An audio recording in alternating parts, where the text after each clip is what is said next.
semuanya, selamat malam. Ya, jadi teman-teman, ini chart IHSG hari ini. Ini peta, gambar peta yang kita gambar beberapa hari yang lalu. Jadi masih akan sideways. Cuman kalau hari ini candle-nya merah padam panjang gini, ini bisa turun lagi sampai ke 6584. Dan angka ini krusial banget. Kalau sampai turun lagi bisa ke 6500. Dan sebenarnya gimana merespon hal ini teman-teman? Kita lihat dulu beberapa saham perbankan besar BCA new low dalam beberapa bulan terakhir sejak bulan, bentar ya, aku tarik dulu chartnya biar kelihatan di bawah. Oke, sejak bulan Oktober November. Jadi kalau teman-teman perhatikan harga BCA saat ini tuh sama dengan harga BCA di Oktober ya. Dikasih kesempatan kedua. Masih bisa turun sampai 69. Apakah akan sampai 62? Kayaknya sih kemungkinan kecil ya. Kita antisipasi di 69 dan 66 dulu aja gitu. Jadi ini untuk saham-saham perbankan gede ya. Yang siap cash sih happy, yang nggak ada cashnya ya udah nonton aja. MRY Huang Mtrade gangguan apa ya? Kayaknya nggak deh, coba teman-teman coba MRY Huang langsung aja ke atau DM saya ya, atau ke WA support gitu.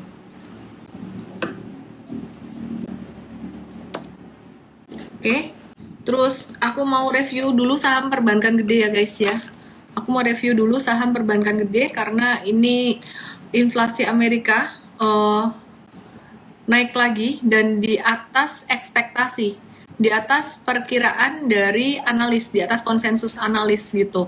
Nanti akan lebih jelasnya, lebih detailnya kita bahas bareng Coach Tasya. Hari ini net sell asing membesar lagi karena perkiraan inflasi AS yang lumayan gede ya.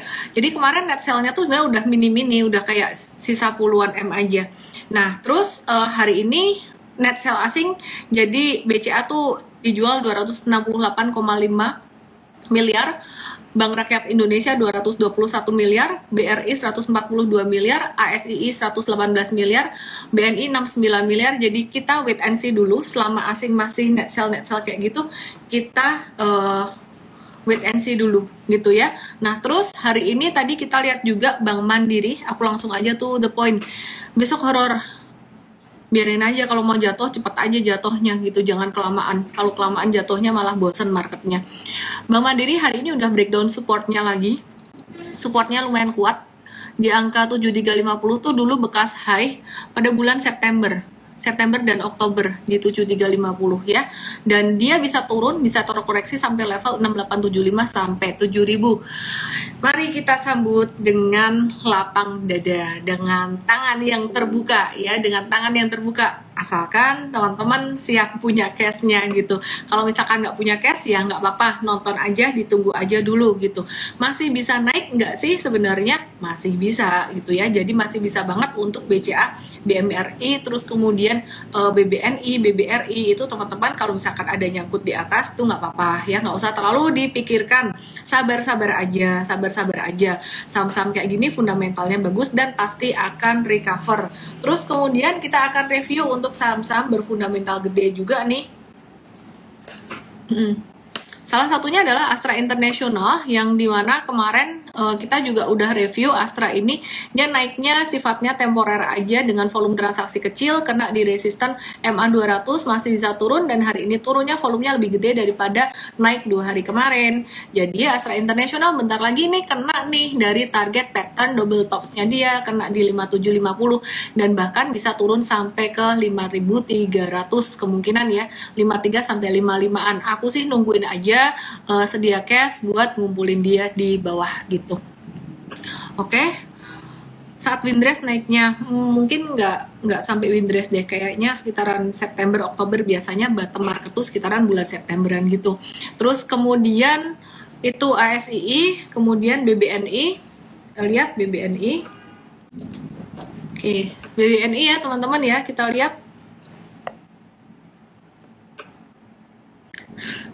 Tadi Polandra bilang gara-gara resesi batal resepsi, kreatif ya. Oke, aku bersihin drawingsnya karena udah banyak banget chartnya.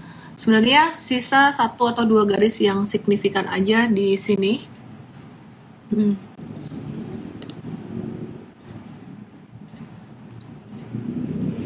Di sini ya, di 75.50 dia breaking down bisa sampai ke sini 6775. Ditunggu aja 6775, bahkan bisa sampai ke 6625. Ini level terendahnya di bulan Desember kemarin. Nah, buat yang mau nampung-nampung, bentar lagi dikasih diskon lumayan banyak nih, 6775, 6625. Kalau bisa sih nunggu tanda reversal juga, makanya di mTrade kita akan kasih tahu secara real time ya. Kalau misalkan di angka itu candlenya masih belum bagus ya, jangan hajar-hajar masuk gitu. Oke, terus kemudian hari ini tadi masih yang aktif dari saham-saham coal. Yang bikin turun hari ini ada saham blue chip kayak ASII 4,5%, Indofood 3,2%, BNI 3%, BCA 2,4%, Bank Mandiri 2%, dan GoTo 1,8%. Kita lihat untuk GoTo dan juga Indofood yang belum kita buka ya. Oke, Indofood guys. Sempat naik beberapa waktu terakhir ini, kayaknya kita juga harus udah mulai waspada untuk Indofood baik dalam jangka pendek maupun dalam jangka menengah. Jangka pendek harusnya udah exit, jangka menengah kita mestinya juga udah mulai exit ya untuk Indofood ini. Nah, dia bisa turun. Jika breakdown dari 6.800 bisa turun sampai ke 6.325 sampai ke 6.425-an. Jadi sekitaran area itu untuk Indofood-nya. Aku coba bersihin garis-garis yang tidak diperlukan ya. Garis-garis yang nggak diperlukan. Aku coba bersihin dan ini dipelajari di workshop Super Trader. Teman-teman kalau mau daftar workshop Super Trader bisa langsung aja ke mtrade.id/WhatsApp. mtrade.id/WhatsApp. Oke ya. mtrade.id/WhatsApp. Oke. Nah, jadi Indofood bisa ada koreksi lagi, dikasih kesempatan lagi kalau misalkan mau cari saham yang murah. Erman Lim minta dibahas coal. Oke, aku bahas ya ntar ya. Terus aku mau bahas coal. Banyak yang nanyain coal. Coal hari ini juga aktif, kayak kemarin kita udah bahas. Ada ITMG. ITMG-nya kemarin kan sempat naik ngebentuk inverse head and shoulders itu. Tapi ini kayak ketahan di sini, ketahan di level 33750 di sini. Dia berpotensi untuk sideways dulu kayaknya ya. Dia berpotensi untuk sideways dulu. Meskipun sebenarnya kemarin aku ngelihat jika breakout dari inverse head and shoulders-nya tuh targetnya 36775. Cuman ini breakout-nya tuh kayak nggak confirm gitu loh. Jadi breakoutnya tuh candlenya kayak gini tuh aku nggak gitu suka sih. Yang bagus tuh breakout dengan candle full putih atau hijau solid dengan volume tinggi gitu. Jadi dia masih spekulatif untuk naik ke 36775-nya. Oke, Buana 020304 kebakaran besok IHSG. Kayaknya sih gitu sih, kayaknya bakal turun lagi IHSG-nya. Jadi yang penting itu udah terantisipasi, yang penting udah siap kan dari IG Live dan dari morning briefing beberapa waktu terakhir tuh kita udah mention ya, kita udah mention bahwa ini akan bakalan bisa koreksi gitu. Oke, terus kemudian aku akan review di PTBA.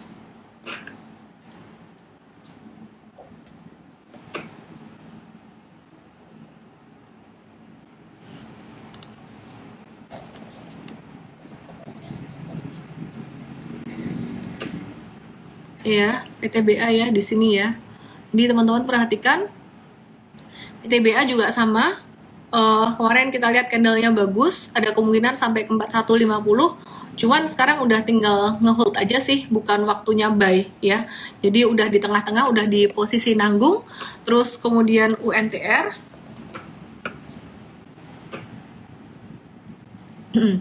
Cakep hari ini. UNTR ini cakep. Jadi sebelumnya ini ada double bottom kecil, terus ini naik dia.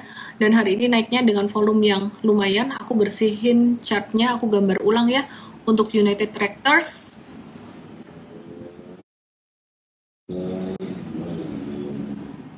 Ya, jadi dia baru aja breakout. Dia bisa menuju sampai ke level 29.850. Hari ini tadi M-Trade profit taking BRPT dan ITMG. Lumayan BRPT-nya di M-Trade itu udah cuan sekitaran belasan persen gitu di kondisi market yang seperti ini. Nah, teman-teman bisa lihat di sini nih. Nih, case study-nya akan dibahas besok Sabtu ya. Sabtu ini kita akan bahas tentang gimana sih caranya dapatin peluang trading saham-saham second liner kayak gini meskipun market lagi bearish, market lagi kayak gini, sideways bearish, tapi kok masih bisa tetap ada cuan di trading gitu. Meskipun pilihannya jadi agak-agak selektif gitu ya. Jadi ini lumayan nih, di M-Trade udah bisa cuan sekitar belasan persen. Oke, terus kita review sekalian ya BRPT-nya ya. Jadi BRPT tadi hari ini naik dengan volume transaksi tinggi, tapi M-Trade udah jualan untuk yang jangka menengah, jangka pendeknya udah jualan karena dia kena MA 200 dan ekornya lumayan tinggi. Terus ngelihat ya, jadi kemungkinan inflasi di US lumayan gede ya. Jadi tadi kita profit taking dulu, masih bisa cuan, masih bagus. Oke, terus kemudian kita tadi ada beli saham Devin, teman-teman jangan diikuti besok, oh kemarin M-Trade beli Devin, besok ikutan beli, udah lain cerita ya. Jadi kalau misalkan hari ini kita beli, mungkin besok kita tinggal profit taking gitu, jadi jangka pendek doang. Devin ini sekitaran 1200 sampai 1235 resistennya. Jadi hari ini naik volume transaksi sangat tinggi, besok bisa naik mungkin sekitaran di area tersebut gitu, dan kita kemudian akan profit taking besok atau lusa. Nah, terus hari ini teman-teman bisa lihat ini BRIS, Bank Syariah Indonesia. Kemarin kan hampir auto reject atas ya, 21%. Terus hari ini 6,9 nih berarti ya kayaknya tadi ARB deh gitu. Nah terus BRIS ini kemarin aku ada gambar petnya kira-kira kayak gini. Nah jadi teman-teman kalau misalkan teman-teman melihat BRIS turun atau koreksi ya normal, turun 7%, kemarin naik 21%, sebenarnya ini normal-normal aja sih. Dan sebenarnya kalau aku perhatiin ini masih bisa masuk watchlist. Jadi kalaupun teman-teman nggak beli, ini masih bisa masuk watchlist. Kalau yang punya better hari ini tadi seharusnya udah profit taking dulu. Bisa di TikTok, bisa buy di bawah lagi. Jadi kita lagi watch lagi nih untuk BRIS. Terus level entry-nya mesti real time. Aku nggak mau ngomong level entry-nya di berapa karena agak-agak riskan nih, sahamnya fluktuasinya lumayan tinggi. Kita akan kasih tahu di M-Trade. Jadi di M-Trade tuh kita bersyukur ya karena kerja tim juga ya, dari tim edukator, tim coach, kemudian dari tim engineering, tim produk yang kita bikin satu sistem trading di belakang layar yang kita bisa pakai bersama-sama. Nah, jadi masih bisa cuan gitu meskipun market lagi kondisi kayak gini. Dan nggak perlu takut sih guys, yang penting kita tahu apa yang kita bisa kontrol dan kita bisa tahu juga apa yang kita tidak bisa kontrol. Yang kita bisa kontrol atau kita bisa kendalikan adalah pertama modalnya berapa gitu yang kita pakai di saham, jangan semua duit dimasukin ke saham. Yang kedua adalah yang kita bisa kontrol adalah berapa banyak kita beli satu saham ini, kemudian diversifikasi. Terus juga yang ketiga adalah level buy and sell-nya, termasuk profit taking dan pembatasan risiko. Jadi kalau udah berani masuk di saham ya, kalau udah berani masuk di saham untuk trading itu mesti berani tegas untuk profit taking dan cut loss ya. Jadi kalau misalkan nggak tega atau nggak tegas buat profit taking atau stop loss, lebih baik jadi investor. Tapi jadi investor ada godaannya juga, ada tantangannya juga. Dimana kalau kamu jadi investor jangka panjang harus berani menghadapi floating loss, ngehold tapi posisi floating loss, dan juga ngehold posisi cuan nggak dijual-jual gitu. The why-nya harus kuat, pemahaman tentang saham itu harus kuat gitu.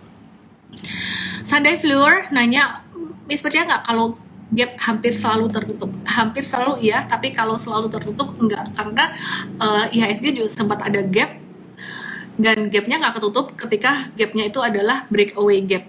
Breakaway gap itu gap yang terjadi ketika breakout dan juga trennya jadi naik kencang. Nah, gap yang biasanya selalu tertutup adalah gap yang terjadi ketika masa sideways, dan itu kita jelasin detail di workshop Super Trader tanggal 23 sampai 24 Juli nanti. Daftarnya langsung aja ke mtrade.id /WhatsApp, workshop, nama, email, dan WhatsApp Anda gitu ya. Oke, terus kemudian aku akan lanjutin di saham agro Ya, thank you Susan, sama-sama. Ya, agro ini kemarin kita ada bahas path-nya kira-kira kayak gini, aku bersihin aja yang ini. Nah, jadi dia berpotensi turun, terus kemudian zigzag, dan ini memang terjadi demikian. Jadi ya, ini normal-normal aja, tapi kita MTrade lebih prefer untuk watch BRIS, BRIS ya. Dua-dua kita watch sih, cuman BRIS ini lebih cakepnya apa? Volumenya pas naik tinggi, terus pas turun volumenya kecil, kita masih nge-watch terus dan tidak harus langsung dibeli gitu. Kalau ada tanda reversal baru kita akan masuk gitu.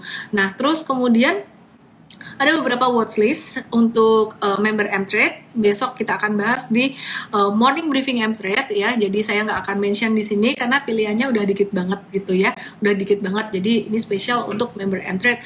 Oke, terus tadi aku udah bahas net foreign sale. Harga oil ini turun di bawah 100 US dollar per barrel, turun di bawah 100 US dollar per barrel. Jadi kita wait and see aja untuk saham-saham oil seperti contohnya Medco dan juga Elsa, ini juga udah turun banyak.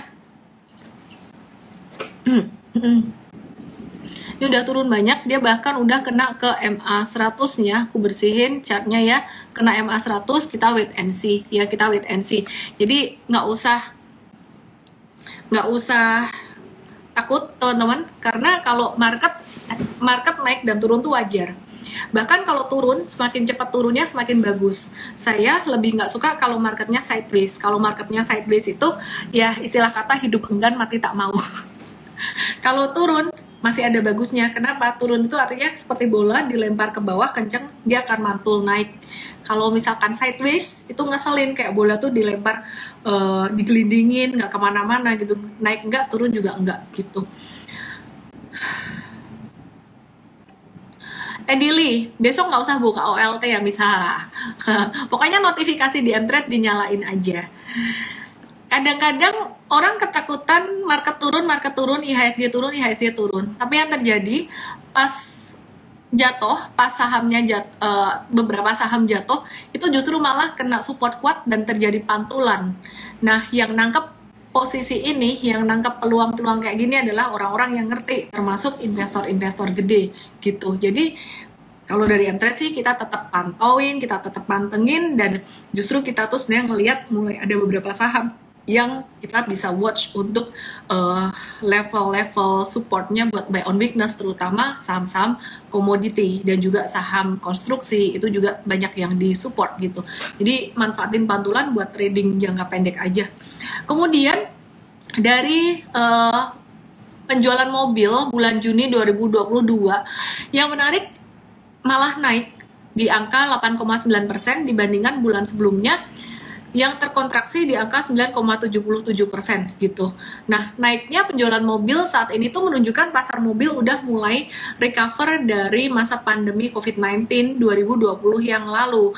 Menarik kan guys? Jadi meskipun secara global inflasi dan beritanya kayak negatif terus, sebenarnya teman-teman kita tuh jangan fokus pada negatif-negatifnya aja. Sebenarnya data perekonomian dari dalam negeri itu banyak yang udah mulai membaik. Salah satunya adalah penjualan mobil ini. Meskipun kita harus kawal terus ya, kalau inflasi kayak gini apakah nanti bulan Juli masih akan bagus, kita akan perhatiin terus. Tapi so far sampai Juni kemarin udah ada inflasi pun ternyata penjualan mobil di Indonesia juga masih oke, malah naik 9%. Jadi kita watch untuk Astra International, semakin jatuh itu semakin jadi peluang buat kita. Kita akan kasih tahu secara real time di MTrade gitu. Oke, terus nanti kita akan bersama dengan Coach Tasya untuk bahas tentang rilis data inflasi Amerika secara lebih detail dan juga potensi resesi, dan insight dari aku juga pastinya resesi adalah peluang, krisis adalah peluang buat kita yang tahu gimana cara memanfaatkan momen ini gitu. Jadi nanti aku akan kasih insight juga pas Coach Tasya ada share tentang ini. Kemudian harga oil turun di bawah 100 US dollar per barrel. Pengaruhnya ke Indonesia tuh apa? Nanti Coach Tasya yang akan jelasin. Terus juga saham banking. Saham banking ini gimana nih meskipun pada turun, fundamentalnya gimana juga. Dan hari ini kita juga tadi ada trading saham BRPT profit taking, dan BVIN kita juga ada trading. Kita mau bahas sedikit tentang fundamental dari kedua saham ini. Disclaimer on guys, jadi saham-saham yang saya bahas ini bukan untuk perintah beli dan jual buat teman-teman yang ada di sini gitu ya. Jadi semuanya mengandung risiko yang kita mesti antisipasi. Tadi bilang koreksi adalah potensi. Tergantung. Tergantung. Oke guys, aku mau kasih satu insight dulu ya tentang money management, Oke. Kita semua tahu dong ya, dalam kita berinvestasi itu kita membutuhkan diversifikasi. Teman-teman tahu diversifikasi artinya apa? Jangan meletakkan investasi kita dalam satu telur atau dalam satu keranjang aja. Misalnya investasi itu jangan cuma di saham, boleh juga di emas atau investasi yang lain untuk hedging. Hedging itu artinya kalau satu turun, yang lainnya bertahan gitu. Misalkan ada yang di saham, ada yang di emas, ada yang di reksadana pendapatan tetap, misalkan kayak gitu.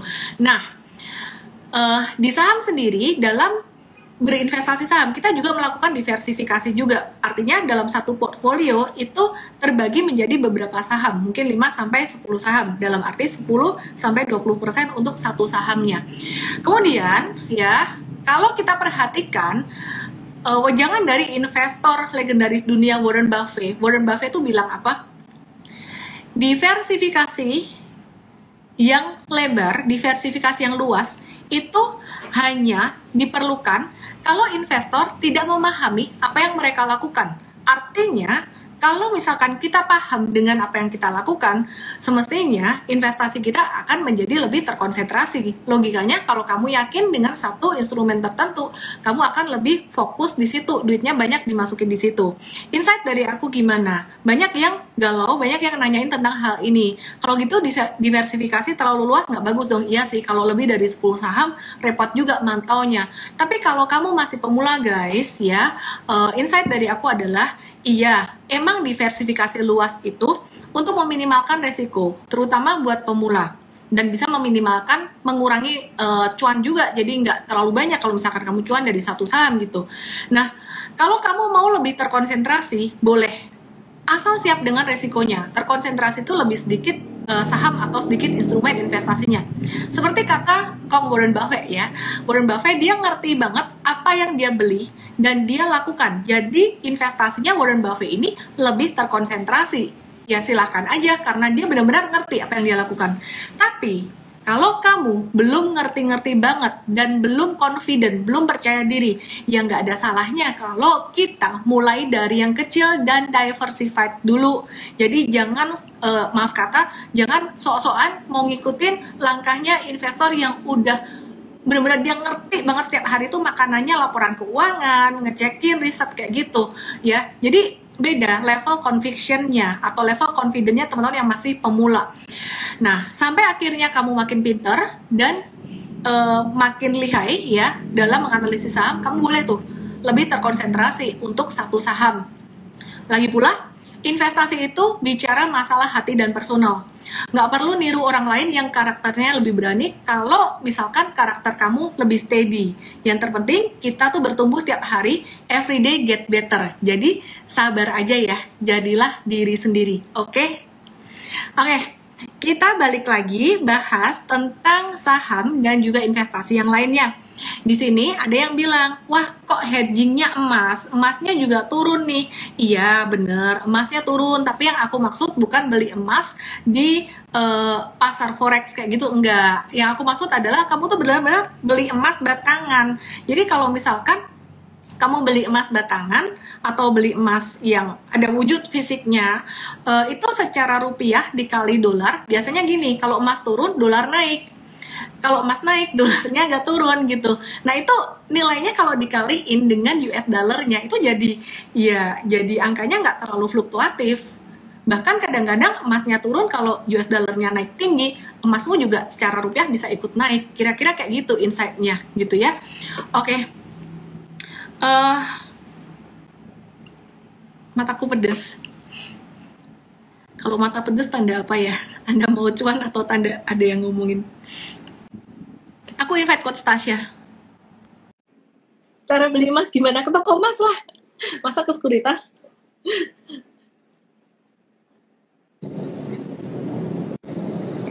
Hai Coach Tasya, apa kabar? Halo Mi. Kameranya mungkin dinaikin dikit kali ya, nih kepotong. Ini potong dikit. Oke, catatnya Oke. Tasya agak potong dikit. Oke, Tasya, eh, inflasi di US naik lagi nih 9,1%, ngelebihin konsensus analis ya. Mungkin Tasya yang lebih Iya. tahu nih datanya yang lebih detail, diceritain dong Tasya, gimana nih inflasi US. Aku akan kasih insight Oke. juga guys tentang apa yang mesti dilakukan dalam kondisi seperti ini. Silahkan Tasya duluan. Oke, jadi malam ini ya baru aja rilis nih, jadi inflasi AS itu di 9,1%, lebih tinggi dari konsensus market itu yang memproyeksikan di 8,8%. Dan kalau dari periode sebelumnya itu 8,6%. Artinya apa? Kalau dari risalah The Fed pas FOMC meeting FOMC minute kemarin, ya itu tuh bilang kalau misalkan inflasi US itu masih naik, mereka mau menaikkan suku bunga lagi di sekitar 50 sampai dengan 75 bips. Artinya apa? Ketika naik lebih dari konsensus inflasinya, artinya suku bunga bisa juga naik lebih dari 75%. Jadi ya kita masih harus lebih banyak hati-hati gitu ya teman-teman. Dan kenaikan inflasi ini juga mengkonfirmasi apa ya, potensi resesi juga teman-teman. Jadi di US ini kan Sorry FOMC Tasya. meeting, Tasya, iya. sorry. Itu mungkin ininya dilepas aja kali ya, karena suaramu jadi kecil kalau pakai ini. Oh Earphone. iya, oke deh. Udah kedengeran belum? Guys, aku punya gambar blur nggak? Semoga nggak blur ya. Oke, silahkan dilanjutkan. Oke, jadi The Fed itu sekarang lebih memprioritaskan untuk menjinakkan inflasi dulu teman-teman dibandingkan dengan mempertahankan pertumbuhan ekonominya ya. Jadi tadi aku cek juga IMF itu juga memproyeksi pertumbuhan ekonomi AS itu diturunkan lagi, direvisi jadi 2,3% dari sebelumnya itu 2,9%. Artinya apa? Pertumbuhan ekonomi itu masih bisa turun lagi, sehingga kalau misalnya nanti 3 kali berturut-turut nih turun, berarti konfirmasinya bisa terjadi resesi, yaitu paling cepat sekitar kuartal 4 2022 ini gitu ya. Dan kenaikan inflasi saat ini itu juga diiringi dengan penurunan harga oil, Miss. Jadi 2 hari ini aku cek harga oil tuh turun di bawah 100 US dollar per barrel. Dan ini tuh juga jadi hal yang kurang oke ya, karena penurunan harga komoditas ini tuh jadi satu tanda-tanda terjadi resesi juga. Nah, tapi balik lagi ya teman-teman, kalau buat Indonesia gimana dampaknya? Nah, ini malah bisa jadi satu upside karena negara kita itu jadi importir buat oil gitu kan.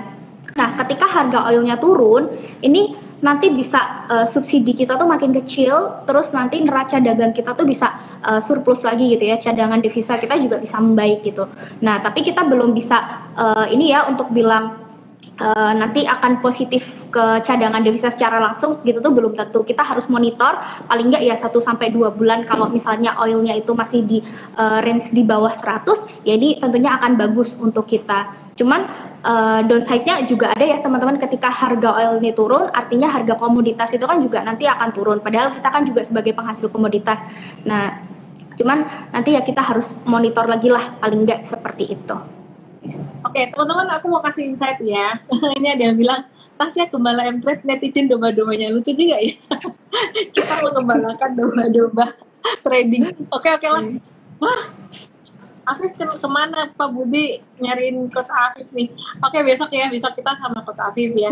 Oke, jadi insight dari saya, potensi resesi dan juga inflasi Amerika Serikat. Saya cuma bisa bilang, kita ini dari tahun 2020 sampai 2022 dikasih kesempatan berkali-kali untuk value investing ya. Jadi teman-teman nanti jangan sampai ketinggalan kesempatan itu aja. Terus kemudian nggak usah takut-takut juga buat trader tuh nyatanya di M-Trade nih, kebetulan aku lagi nggak bisa share screen-nya ya, tapi kalau teman-teman perhatikan yang jualan tradingan kita yang jualan di M-Trade itu masih banyak yang hijau-hijau juga, dan juga ya nyatanya masih ada juga saham-saham yang naik kok, saham-saham second liner, saham-saham third liner. Kita sih nggak terlalu banyak ke third liner ya, tapi kita banyak di second liner. Nah teman-teman, selain di workshop Super Trader yang teman-teman bisa daftar ke mtrade.id/WhatsApp, hari Sabtu nanti ada seminar fantastik di mana kita akan ngebahas tentang cara trading untuk saham-saham second liner ya, second liner, dan juga saham-saham kita sih nggak ke third liner sih. Nanti aku akan ketikin di komen ya URL-nya. Aku akan pin untuk acara besok Sabtu. Nah, bedanya apa sama workshop Super Trader nih? Bedanya adalah kalau di Cuantastik setiap Sabtu itu kita banyak ngomongin tentang kondisi market saat ini gimana. Nah, tapi kalau di workshop Super Trader ini benar-benar strategi semuanya yang disusun dari awal sampai akhir, jadi satu kesatuan gitu, pasalnya dikumpulin. Oke, Coach Tasya mungkin sambil saya ketik tentang info Cuantastik besok Sabtu, Coach Tasya boleh nih tolong dijelasin saham banking ini gimana ya?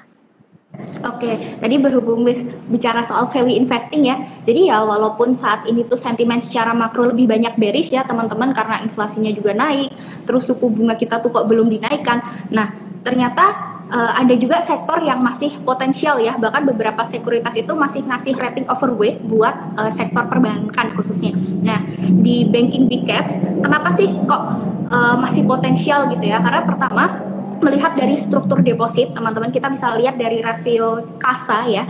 Kasa itu account saving account. Jadi seberapa banyak sih deposit yang dimiliki oleh perbankan gitu ya, berapa banyak uang atau deposit, bisa dari tabungan, bisa dari saving, dari deposito juga yang dikumpulin dari nasabah itu ya. Semakin banyak tentunya akan semakin bagus gitu ya, karena mereka bisa pass on dari resiko-resiko yang ada di market nih, kayak kenaikan suku bunga gitu kan. Potensial di bulan ini nih kalau BI mau naikkan terus sampai September itu juga masih akan ada kenaikan GWM atau giro wajib minimum. Jadi ketika GWM itu naik, artinya penyaluran kredit itu kan potensi bakal turun. Tapi kalau struktur depositnya masih bagus, ya tentu aja masih bisa pass on dong dari banking big caps ini. Nah, tadi aku cek untuk kasa dari perbankan itu rata-rata di 70-an% gitu ya. Dan sekarang untuk banking big caps dari BBCA itu malah udah mencapai 81%, BMRI 76%, BBNI 70%, lalu BBRI ya mungkin ini 65%. Tapi overall ini masih cukup bagus teman-teman ya.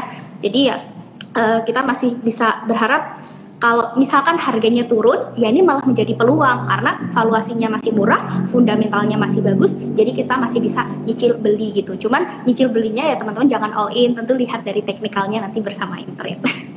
Gitu. Good banget. Oke, aku mau kasih pengumuman lain teman-teman ya. Jadi ini info workshop Super Trader, silahkan teman-teman kalau mau iniin. Aku mau kasih pengumuman bahwa kita hiring untuk coach. Jadi saya suka untuk nurturing tim ya. Jadi barang siapa teman-teman yang mau jadi kayak Coach Tasya, Coach Diamlat, yang lainnya kita ajarin tentang technical, fundamental, money management semuanya. Kita ajarin trading juga ya, jadi bisa langsung belajar dengan saya juga. Langsung aja teman-teman kirimkan CV Anda ke hr@mtrade.id. Syaratnya cowok atau cewek boleh, usia maksimal 25 tahun.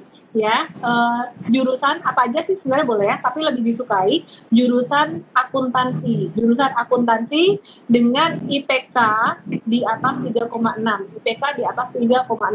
Terus kemudian pastinya syarat yang berikutnya adalah nonton IG Live aku tiap hari. Jadi itu tipsnya lolos dalam interview itu gampang. Analisisnya nyambung dengan analisisku kayak gitu ya.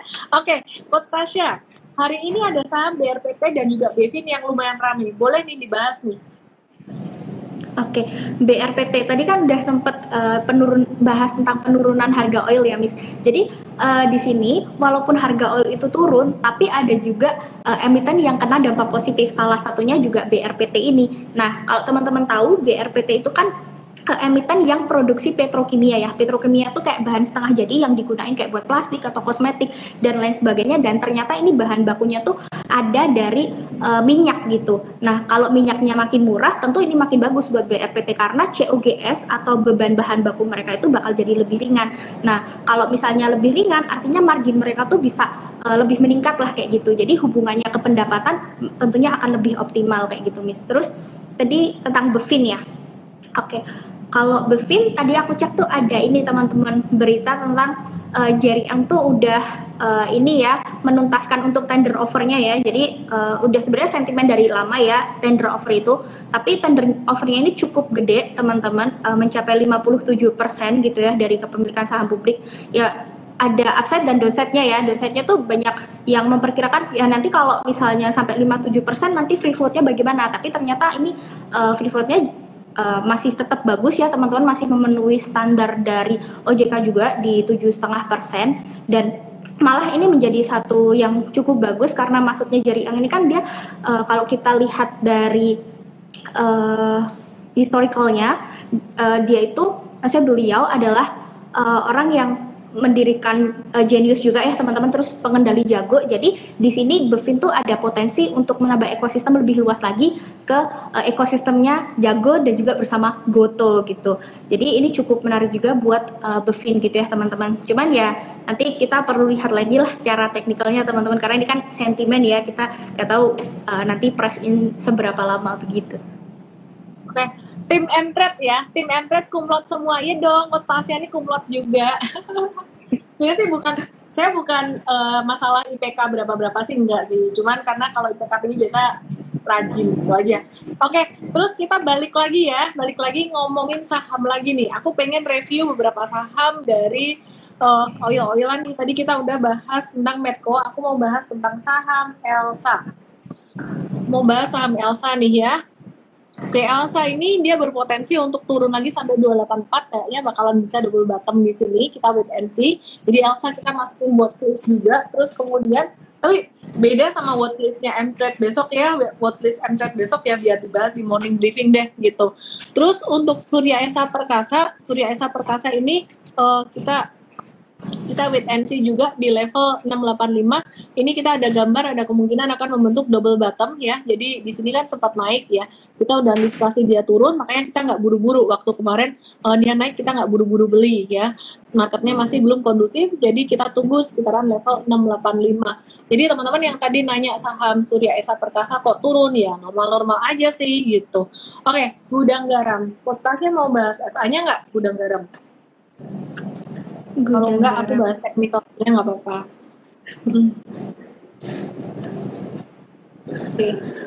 Oke, aku bahas teknikalnya ya, gudang garam ya. Boleh nih. Ya, jadi gudang garam kemarin turun lumayan sekitaran 6,5% dan hari ini juga masih turun tipis-tipis. Terus jadi ini 3 hari turun tapi volume turunnya tuh semakin kecil. Ada kemungkinan dia akan terjadi reversal atau mantul gitu guys.